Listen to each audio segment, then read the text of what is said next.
कशाकडे बघायचं? सोपं गणित आहे.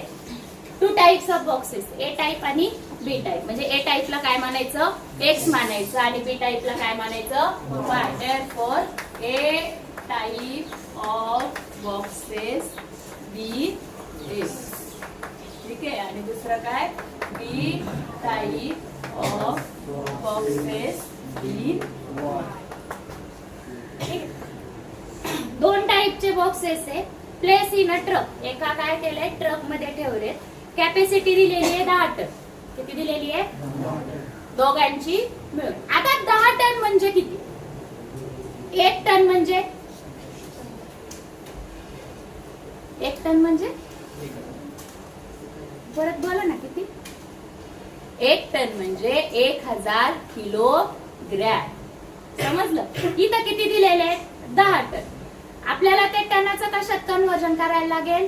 किलोग्रॅम मध्ये. आणि जरी नाही केलं तरी उत्तर फक्त न्यूमरेटर डिनॉमिनेटर येईल, परंतु परत तुम्हाला त्याला किलोग्रॅम मध्ये काय करायचंय? कन्वर्ट करायचंय. त्याच्यामुळे आधीच जे आपला प्रश्न आहे तो प्रश्न आधीच जो दिलेला आहे तो काय करायचा? किलोग्रॅम मध्ये कन्वर्ट करायचा. ठीक आहे. 10 टनाचे आधी आपल्याला किलोग्रॅम मध्ये, म्हणजे 10 गुणिले किती झाले? 1000. किती झाला? 10,000 किलोग्रॅम. आता हे कशासाठी? हे पुढे करेल. Therefore 1 ton is equal to 1000 kg. म्हणजेच काय?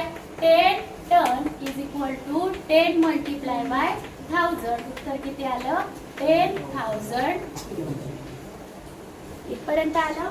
According to first condition. पहिली कंडिशन काय दिलेली आहे? 150 boxes of type A. A टाइपचे किती बॉक्सेस आहेत? 150. आणि बी टाइपचे किती बॉक्सेस आहेत? 100. तेव्हा दोन्ही मिळून किती झाले? 10,000 किलोग्रॅम. म्हणजेच आपल्या इथं काय आलं? 150x plus 100x is equal to 10,000. Y ना? हा वाय. आता काय करायचं? पहिले 0 0 घालून घेऊ. काही नाही कळलं तर एवढं तर कळलं. इथं किती उरले? 50x plus 10y is equal to, इकडून 8 0 गेला, उरला किती? 1000. आलं इथपर्यंत लक्षात? इथपर्यंत कोणाला काय प्रॉब्लेम? मग प्रश्न विचारायचा की कॉमन निघतंय का? दिलेले सगळे काही अंक आहेत त्याला 2ने 3ने 4ने 5ने भाग जातोय का? आता सगळ्यात पहिल्यांदा मोठा नंबर बघूया 10, कारण युनिट प्लेसला 0. 10 ने भाग जाईल का? युनिट प्लेसला किती आहे? 5. म्हटलं 10 ला पूर्ण भाग जाणार नाही. या मागे 5ची कसोटी. 5 3 15, 5 दुने 10 गेला. मग इथे किती आले? 5 3 15, 5 दुने 10, 5 दुने 10 वरती किती? 2 0. इक्वेशन नंबर मिळालं. Equation number 1. आता कोणतं काढायचं? According to second condition. आता सेकंड कंडिशन काय सांगतेय? पुढे दिलेलं आहे 10 ton. 260 boxes of type A. ठीक आहे. आणि दुसरे किती आहे? 40 बॉक्सेस. दोघांचं वेट पण काय आहे? सेम. किती? आता एकच ट्रक आहे म्हणल्यावर त्याचं वेट चेंज होणार आहे का? वेट किती राहणार तुमचं? 10,000 आहे तसंच राहणार. म्हणजे तिथं काय आला परत? 260x प्लस किती? 40y is equal to 10,000. परत लगेच 0 0 दिसतोय, कट करून टाका. किती उरले? 26x plus 4y is equal to 1000. पुढचा प्रश्न कशाने भाग जातोय? 2ने जातोय, 3ने जातोय का 4ने का 5ने? शाबास. 2ने भाग झाला. 1 के 2 6. 13x plus 2y is equal to 500. Equation number मिळाली. 2 इक्वेशन. आता एक लक्षात ठेवा, हे इक्वेशन अवघड नाही.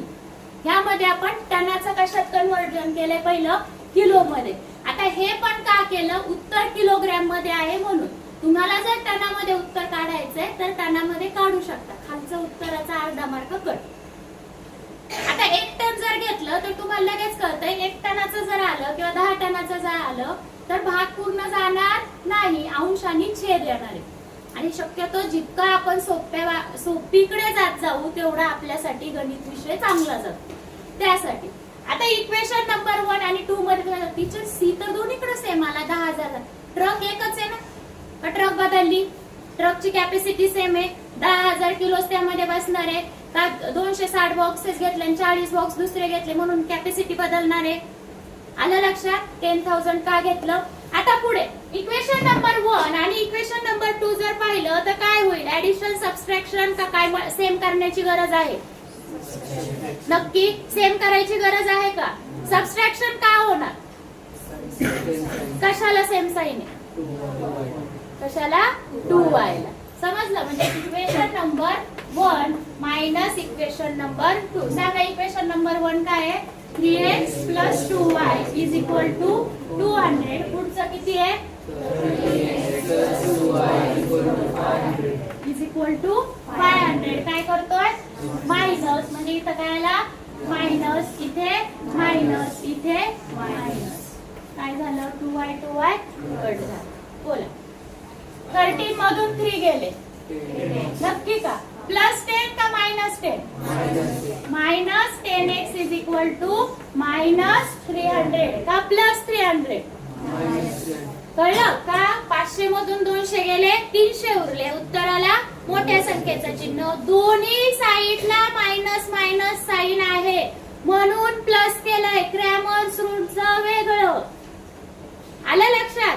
दोन्ही साईडला मायनस मायनस आहे, तो काय झाला? प्लस झाला. म्हणजे 10x इज इक्वल टू 300. आता सांगा मग, x is equal to 300 upon 10. 0 ला 0 cut. x is equal to किती झाले आपले? 30. म्हणजेच ए टाइप ऑफ बॉक्सेस किती मिळाला आपल्याला? 30.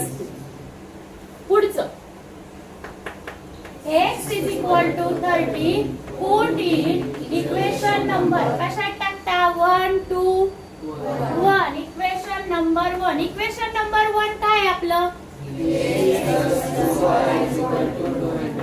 Is equal to 200. बोला पटापटा. 3 30 प्लस 2y पुढे 9,999 झालं. 3 शून्य 3 एक 3 दुने 3 त्रिक. बरोबर का? नक्की बरोबर लिहिलंय का? का 900 येतंय? नक्की ना? पुढे प्लस इज इक्वल टू पुढे काय करू? पुढे 2y इज इक्वल टू 180.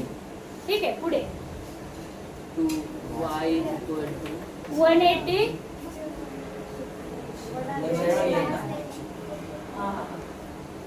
किती? 110. सांग. ओके, झलक नाही ना, मला हे केलं. बोला. आपण पुढे बेके हे पंचे हात चाला. याच्यावरून एक कळालं काय? जागी आहेत सगळी, झोपलेलं कोणीच नाही. हा नाही, एवढं आहे. या क्लासला कोणी बोर नाही होणार. 55 मिळालं. मग खाली काय लिहिणार? Therefore a type of boxes be 30 kg. आता एवढा ऍडजस्ट करा. पुढे B type of boxes be 55 kg. हे जे आले ना ते एका बॉक्सचं वेट आलं 30 आलं. मग इकडं तर 10 टन. हिशोब पुढं कसा गेला टीचर? जे बॉक्सचं वेट आलेलं ते एका बॉक्स. आता आपण घेऊया एखादा ट्रक घेऊया की जो काय करतोय लेमन्स नाही ऑरेंजेस आणि ग्रेप्सची डिलिव्हरी करतो. एका बॉक्स मध्ये 30 किलो काय बसतात? ग्रेप्स बसतात ए टाईपच्या. आणि बी टाईपच्या बॉक्स मध्ये 55 किलोग्रॅमचे संत्री बसतात एका बॉक्स मध्ये. असे बॉक्स किती होते? 100. दुसरे किती होते? 150. सेकंड कंडिशनला काय घेतले? तेच बॉक्सेस 260 आणि 40 झाले. एका बॉक्सची जी काही वेट आहे ते दिलेले, टोटल वेट नाही. ज्या ट्रकची कॅपॅसिटी आहे ती आहे तशीच. ठीक आहे. कोणाला काय प्रॉब्लेम आहे गणितात? नक्की समजले? A type of boxes, B type of boxes, त्याच्यानंतर